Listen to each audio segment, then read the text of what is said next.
Good morning. Good morning. Are you going to stand up there? Because I look like a midget. You are a midget. Oh. Well, Hi, how are you?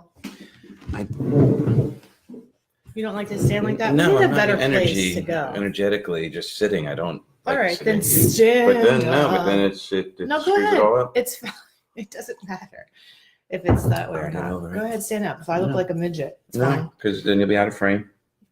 Oh, problems in the McGurk household this morning, getting everything orchestrated. We were like kind of running a little late this morning. How are you? Hopefully you're having a good morning so far. Congratulations on being awake. Congratulations on another day waking up, another day closer to your dreams and your goals. What was that show? It was Good Morning, Good Morning, Good Morning to you. I'll post it. People are coming and going. What was it? Like, it was on around like the time that Mr. Rogers was on. Not Romper Room. No. Oh, they would say, I see so-and-so. Yeah. And it was like Wonderama, time for Wonderama and all that. I don't know. Anyway. Well, tomorrow we're going to get a better find it. location in the house to do this so that you can stand up and feel better because you don't like to be sitting down. Because, how you kind of get ready for the day and the state you're in and all that matters, right? What are we talking about today? Honesty, being honest. And I'm just being honest. You're just being honest? It's a rap song. Oh. So honesty is the best policy is the little thing there in the comment. But oftentimes people say things like, you hear them, well, I'm speaking my truth. And good morning, Jennifer. What's up? But this kind of honesty is really about being honest as to where you are, just what's going on. Like being honest, not delusional, not... Now, there's a necessity for having a vision and all of that, and we talk about that. It's just that sometimes the relationship of your vision as to where you want to go versus where you actually are is a very important bridge to gap. Otherwise, you may find you're going to implement perhaps the wrong strategy at the wrong time, or you'll do the next right thing, but it'll be heading you towards the wrong direction because you're not honest about what's really going on, if that makes sense. Yeah, I mean, another way to say that is you cannot get to where you're going in life if you don't know where you really are. And I think that we all have this natural ability to think positively, to want to, and there's a time for that, to be able to like speak it into existence and sow the seeds and power positive thinking. But there's a real benefit to being a realist also, as far as the reality of the current situation. And so if we're all going to go on a road trip and we're like, yeah, let's go to California. We're like, yeah, let's pilot. It's something I want to do. I actually want to rent one of those Winnebagos, which is your worst nightmare, right? And I want to travel across country. But if we say, yeah, let's go on a road trip, let's go cross country to California, and we all pile in and we program the GPS as if we're starting in Texas, we're in France. But we're going to be in trouble, right? Because we're in Florida. So that's the value. Like, you'll get to California, but you're going to be confused and it's going to seem weird because you don't know where you really are. A lot of people, we call that the dance of denial, right? So like if I'm in the present moment and I say, what's the reality? Well, if I'm going to be honest about where I'm really at, let's just take a relationship, for example, and say, it sucks right now, right? It's not good. And that moment of like being in the realist in the present moment and going, man, this sucks right now, this is terrible, is such a valuable moment. But we don't stay there. We dance into the past and we say, oh, but it maybe it's not as bad now as it was, or it used to be so much better. And we live in the fantasy of how great it used to be. But the present sucks, but then we go, I don't want to be here. This doesn't feel good. We dance into the future and go, oh, but it's going to magically be better again somehow. Maybe somehow it'll all turn around. And so then we don't do anything. So what Doug is saying is the place of action, taking action and making our goals happen, comes from your willingness to be a steely-eyed realist in the situation that you're currently in and really look at it, take the lenses off and look at it for real. And that'll inspire you to make the changes that you need to make. And that's so true with the timeline, being like kind of honest about what's happening in that moment, because all too often that tendency to reminisce is so, I mean, we make jokes about it. Like, remember in Napoleon Dynamite, Uncle Ricky, was that his name? Uncle Bob? He's like, I could have thrown the pass. Yeah, if he just would have caught that pass, if only, woulda, coulda, shoulda, coulda, woulda.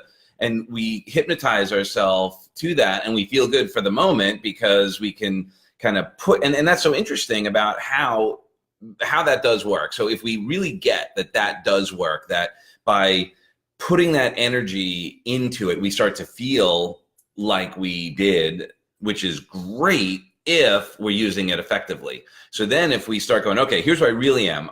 Let's say, how to use relationships. Sometimes people also delude themselves with like their health, right? So, I can use a bit of weight loss, right? But I could say, well, back when I was whatever, and I can delude myself and think that, make that story, keep telling that story about that, and then kind of soften the necessity of me having to really get up and work and push and do the work that, because, hey, when we get a little bit older, our bodies are going to work a little differently. So I do have to work a lot harder than I used to in order to get those same results. But that honesty in that moment is what's going to get us to take that next step. So what could you be honest about right now?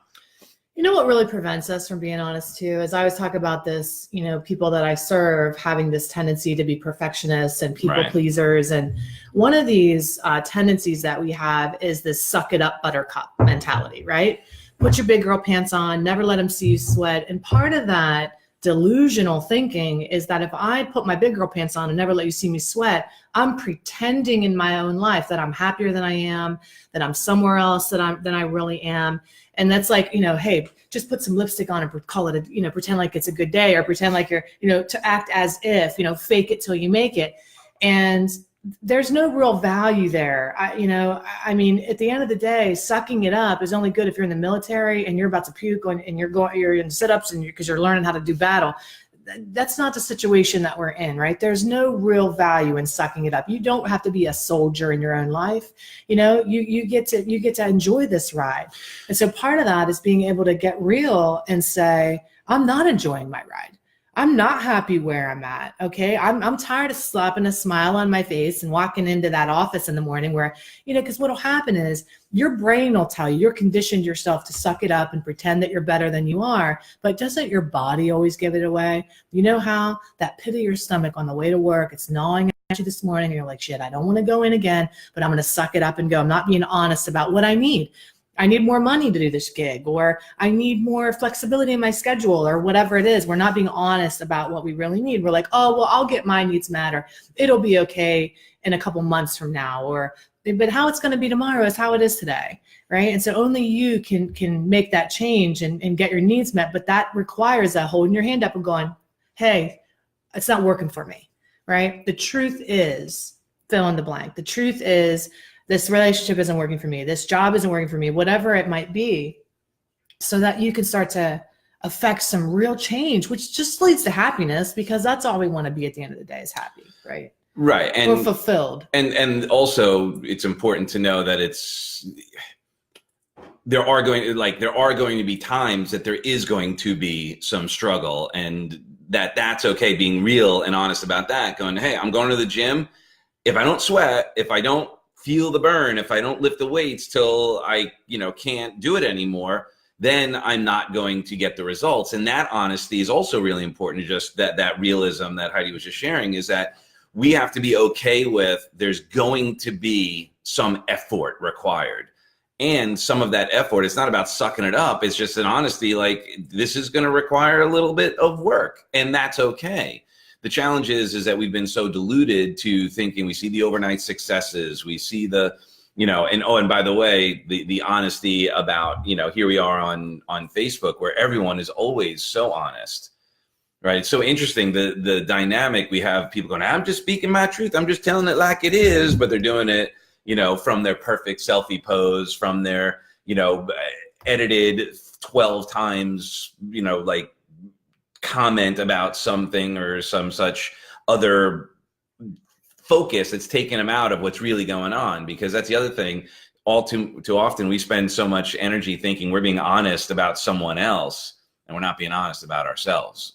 We're not being true to who we are. And that's where we are constantly being distracted. So are you being distracted by it? I feel like we all. If you want to give us money, come to this seminar that we're having on Saturday. We will take it. We're having an event this Saturday we're gearing up for. We're really excited. It's a one-day event. It's nothing like anything we've ever done before. It's different. So we're really excited because we're really truly partnering up together, and we're going to be teaching the whole day and leading participants through brand new content. And we are so excited. If you want to come to that and you're in Florida, please come. We would love to have you. I know some people aren't who are commenting, but we would still love to have you. It might be late notice if you're in, Guam. Yeah. Other than that, it's still easy to get here. So, I think Martha Beck calls it an integrity cleanse where, and to me, that means going through your life and seeing where you're out of integrity, where you are pretending, where you are sucking it up, where you are just soldiering through. And there is a time and place for that. Like Doug said, there's a time and place where you have to, how do you know the difference between when you're sucking it up for a cause or you're sucking it up because you're lying to yourself, right? And you're sucking it up because at the end of that little pain, there is a payoff, right? And you're in control of that payoff. The gym is a really great example of that. The effort that you put in will compound because you're in control of the effort you put in.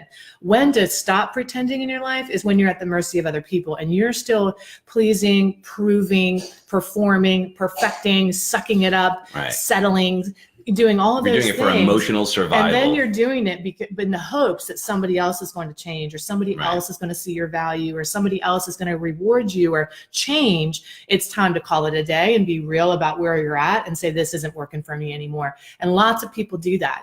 We go into jobs, we march and soldier on in there. We just hope the boss is going to look at us one day and pay us what we're worth. We just hope that one day that partner in that relationship that we're not happy in is just going to suddenly know how to be emotionally available. And it's just that day is not going to come. And so it's time to start to make some of those bold decisions in your life. But those bold decisions cannot come if we're not first honest about where we really are. It's the pretending that really is the mother of procrastination. Pretending is the mother of procrastination. It's what gives you the fuel to stay stuck and not do anything at all, right? And I don't want to bring out the sledgehammer right now, but if you have children and they're seeing this, what are you teaching them?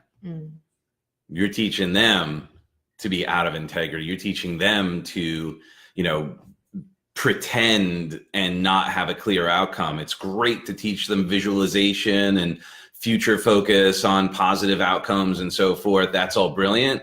And if you're playing that game and you're not being honest about where you're really at, all you're doing is teaching now your children the exact same thing. I think there's such relief too. And finally kind of like coming to Jesus with where you really are, and just letting the cat out of the bag. Right? It's just like, it takes such an immense amount of effort and work to keep the show going, right? In your own life. It's exhausting. It's so much easier to just be real. So we do it because, I don't want to tell the truth about how I really feel because I'm protecting my children. I'm protecting my family. That's the lie that we tell ourselves. You're not protecting them because what happens is your pretending comes out as passive aggressive later on, right? Builds up resentment. Your pretending builds up that resentment and say, I'm just going to act as if, and then you're just like gritting your teeth, man. And you're like, namaste. You're trying to do whatever and it's just not working. Everybody else in your life then suffers the consequence of your sucking it up. While and here's the rub, you think you're doing a really good thing by pretending and soldiering on and look how much I can tolerate and still keep coming back. And I'm just going to pretend that I'm fine. Everybody else is suffering because of that. And that happens a lot with families where they think, sucking it up for the kids, like short term, that may provide some illusion of stability, but the truth is you're doing more harm than good. You either need to do something drastic about healing that relationship or figure out a way to look at how is this really affecting the the family. I've had people say to me, I want to stay together to set an example for the kids. And that's the point. It's like, what example are you What is setting? that? Honey, as long as you stay, that's all that matters. Doesn't matter if you're miserable, not happy, but just commit to your Stick misery. in that crappy relationship. Commit to your misery. I mean, that's what we're teaching. So, it's time that, if that's what we're teaching, if we do that behavior. Right. It's time, and it doesn't have to be a big thing. You don't have to be just miserable, and want to end something. Maybe you do, and we can help you do that. But maybe it's or heal it, but you can't pretend end it or heal it, right? Yeah. But the other thing is maybe these small little truths that we need to speak, right? These little honesties that we need to have about who we really are, what we really like, what we don't like. Once you start getting this, it's one of my tenets of the work that I do is speak your truth, and this method that I have. Once you start learning how to speak your truth, you find it's just like a radical concept. All of a sudden it's like you're the mouthpiece for your needs, and your needs become your responsibility. I remember this is something silly, right? We were at Disney one time. And we go there every 5 minutes because it's my husband's favorite place, right? He loves it because he loves Walt Disney, his imagination. Disney is not my favorite place. I love to go with my husband because it lights him up. And so I like going there, but it's not, I find my bliss maybe going on a beach and doing nothing, right? Where we did that and I got burnt to a crisp. Yeah, it's not fun for you. So anyway, it's hard for me at Disney, right? Because we're going along and I'm a highly sensitive person. And sometimes I reach this like sensory overload, commercial overload, right? And I need to take a break. And in the past, I wouldn't speak my truth. I wouldn't be honest about how I was really feeling. I'm like, oh, I'm supposed to be happy. We're in Disney. What's the matter with me? I need to suck it up, keep walking, just, put on a face and pretend. My husband sees through that a mile away. He knows me. So what's he thinking? Because I'm not being honest about how I'm really feeling, just overwhelmed and tired and kind of over it. He then makes it about him. So I think I'm protecting him by soldiering through Disney, zippity-doo-dah, and whatever. But he's going, why is she not happy? Is it me? Did I do something? So I can just be honest and look at my husband and say, oh, I'm so overwhelmed right now. I'm feeling like I need to go somewhere. And we have a whole system now just from that one willingness on my part to speak the truth or be real about how I was feeling. And we go take a break during the day. I'll go find a little spot, sit down. I travel with earplugs. I put them in, whatever I need to do. So the first, so we talk a lot about self-love and taking care of yourself. The first step to being able to do that is to actually be real about what's happening with you. You cannot take care of yourself if you don't even know your truth, right?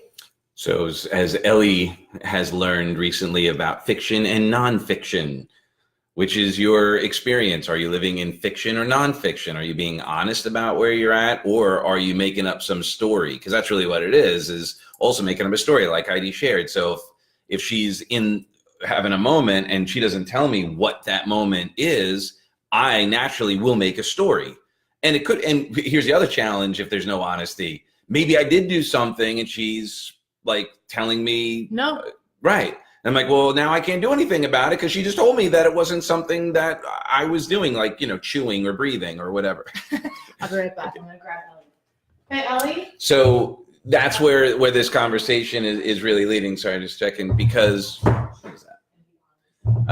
what happens is that if we're not honest, we continue to lie to ourselves and others, and that becomes the story we tell that prevents us from getting the results that we truly desire and deserve.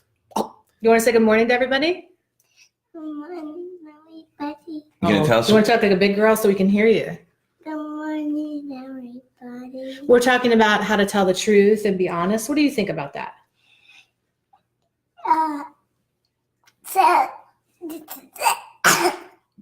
Well, is it fiction or nonfiction? A lie. When we make up a story, is that fiction or nonfiction? Fiction. Correct. That's right. But what do you want to tell people? Why is it important to tell the truth? Why? Because their parents are going to be angry at you. That happens sometimes. Yeah, but that's not why. Or sad. Yeah. Anything else, baby? There's a goblin in your throat. Oh boy. Yeah, what does the goblin in your throat do sometimes? Pretending. Okay, what's the goblin in your throat do sometimes? Well, so, Okay. All right, Yeah. guys. Heidi, you were the only one ever to be able to So- get through to me when it came to why I was staying in an abusive marriage. so, Such a pivotal point in my life. I'm now setting a great So- example for my boys. Thank you. so, Jen, that means a lot to me because I think sometimes some of the most important work that I get to do is to be able to help people find their truth, right? Find their reality. Because why do people stay in abusive relationships? Because they honestly don't know they're in one, right? They don't know. And so being able to work with you and help you shed light on that and to really see it for what it was is some of my I get inspired by that, right? That's so rewarding for me to be able to come alongside somebody like you and say, wow, let's make a difference, not just in your life, but in the lives of your children too. So thank you for saying that, honey. I love you and I'm so proud of you. I mean, just that, I mean, you got out of that. That is so, that's just mind blowing, right? That you were able to do that. Wow. Unbelievable. Yeah. Jen says good morning to you. She said, good morning, cutie patootie. Good morning, and today we're going to be learning about kid safety. Oh, Kid safety. What's kid safety? Kid safety means never ever touch fire, never ever touch guns, never ever tell lies. Oh, very good. Never ever go without your floaties when you go in swimming pool or Facts. the beach. Facts. Wow. Do you You're so remember, smart. I'll tell you what happened. I think I told this story before about Ella V was saying she was listening to her teacher every day. And then one day we were sitting in the car and she said, Mommy, do you know how I've been telling you I've been listening to Miss Taylor? And I said, yeah. And she said, I was lying. I wasn't telling the truth. And I said, why not? And she said, because what happened? She said, because I wanted to make you happy. And so I said, I'm happiest when you just tell me the truth and try your best, right? And so that's kind of illustrating this whole point is that she was, her intent to hide the truth or pretend to be doing better than she was because she thought it would make me happy. And that's what we're doing, right? We're really trying to pretend for other people to make them feel happy or help make them see us differently or whatever. But the truth is, the biggest gift you can give somebody in life is just to be really radically honest about who you are, where you're at, and what you need, right? And when you speak the truth, you create a stronger bond together, right? Yes, and you could do anything you want, but you can't listen to Miss Taylor. You could do this, but if you don't listen to Taylor, you could do. Your mom's gonna still be proud of you. If you try your best, then maybe you can do it. Yes, you can do it, and I promise. Yeah, you could actually do it, and especially you don't have to do anything. You can do anything. Blow your mind out. Breathe it in. And you can have ice cream after your dinner. I love So it. ice cream cone today, you can have an ice cream cone I love it. or Yeah. ice cream in a cup. Okay. What a signal. I love you. Bye. Bye, guys. All right. Bye. We love you. Be Oh, careful. you missed. Have a great Okay. day. Okay. Bye. See you soon.